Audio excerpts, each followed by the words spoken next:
Our sponsor for this project is Dr. Sampath of Blue Spot Knee Clinic. We are contributing to the development of a mobile application which will assist those recovering from knee surgery. The iOS and Android applications will connect by Bluetooth to the knee tracker device.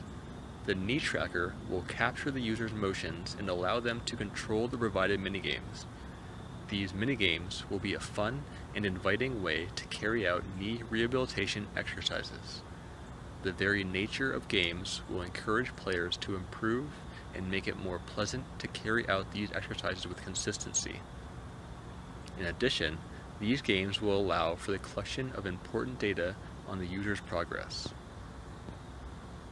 Our team will focus on the development of 10 minigames, which will cover 5 exercises: lying knee flexion, lying straight leg raise, sitting full range quads, sitting circles, and standing balancing.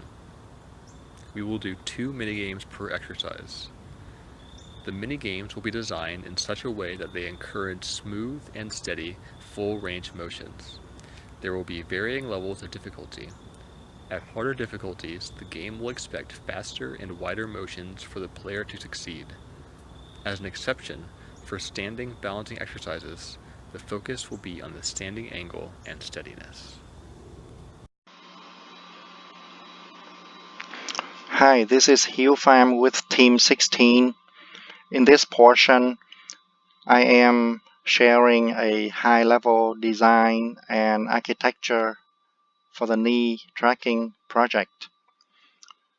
This design will take on the Model View Controller or MVC pattern. Model View Controller,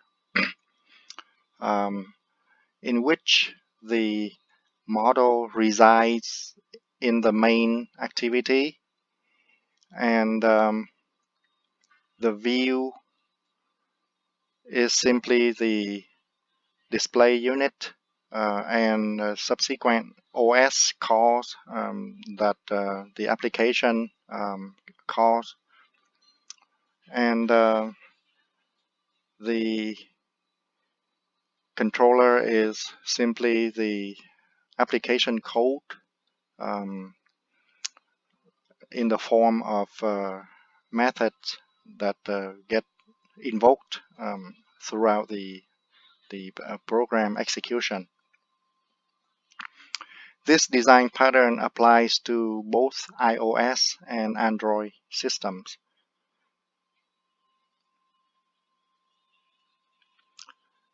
Since the iOS and Android operating systems are different, the code base will be different as well. For this reason, there shall be 2 deliverables, one for each target mobile operating system. However, the architecture and design framework are not target system dependent. Only when implementation occurs, then the coding task will be operating system specific. Thank you. Here you can see an overall implementation strategy for the knee tracking project. Dr. Shamim Sampath is our project sponsor, Ruben Acuna is our supervisor, and Riley Dell is our team lead. This diagram depicts an overall breakdown of project tasks. This is a tentative timeline we decided on for our project. Once some uncertainties are clarified, a timeline can be produced to show more detail in terms of expected time required. The hardware we will utilize in this project includes the knee tracker anklet and slider, an Android phone, and an iPhone. With input from our sponsor, we decided we will not implement virtual reality, so the headset is not required. The knee tracking application may include customer-specific media files, which will be bundled together with the application during software build process and installed into the target during installation process. Any Java code merged onto the master branch must pass all unit tests and must adhere to Google's Java style guide. This check will be administered through Travis CI using JUnit and CheckStyle. Any Swift code merged onto the master branch must adhere to the team's style conventions. This check will be administered through Travis CI using SwiftLint. Any code merged onto the master branch must be associated with some requirement.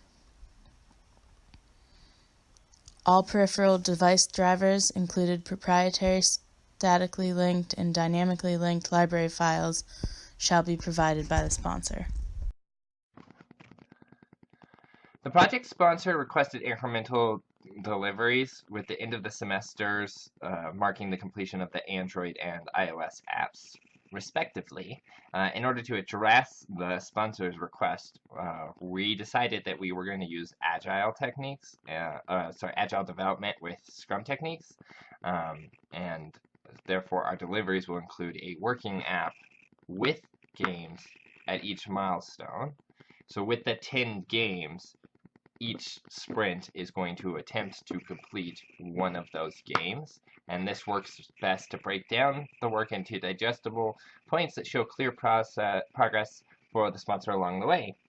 The tools we decided to use was going to be Git to house our source data. It'll be a private Git to protect the IP and maintain our non-disclosure agreement with the sponsor. We are using Unity for the user interface design, Android Studio for Android programming, Xcode for iOS programming, Asana for our Scrum board and workflow tracking. We're going to use Travis CI for integration testing, as well as JUnit for unit tests. And then, of course, we have to use CheckStyle and SwiftLint for Java and Swift in order to be able to post them in the stores. So we want to make sure that we do that. As a group, we have identified 8 potential risks to our project. We categorized each risk and estimated their impact and probability on a scale of 1 to 5. Using the product of the impact and probability, we calculated the risk exposure. This allowed us to rank each risk in order of importance. For example, with risk 1, as a team, we have limited experience developing mobile games. This was estimated at an impact and probability of 3, and with a risk exposure of 9. Risk 3 acknowledges the short timeline that we have for this project. This leads to a high impact and probability with a risk exposure of 16. As our chart shows, our top 3 risks are Risk 3, a short timeline to complete the project, Risk 5, potential hardware issues, and Risk 4, not having enough developers who can create graphical assets for the game. For each risk, we developed a potential mitigation strategy as well as a contingency plan if necessary. For example, our biggest risk was Risk 3. In order to mitigate the issues with a short timeline, as a group we agreed to strictly adhere to our project timeline and continuously update it to ensure its accuracy. We also noted that as a team we'll need to be extra communicative to prevent progress from slowing due to any roadblocks.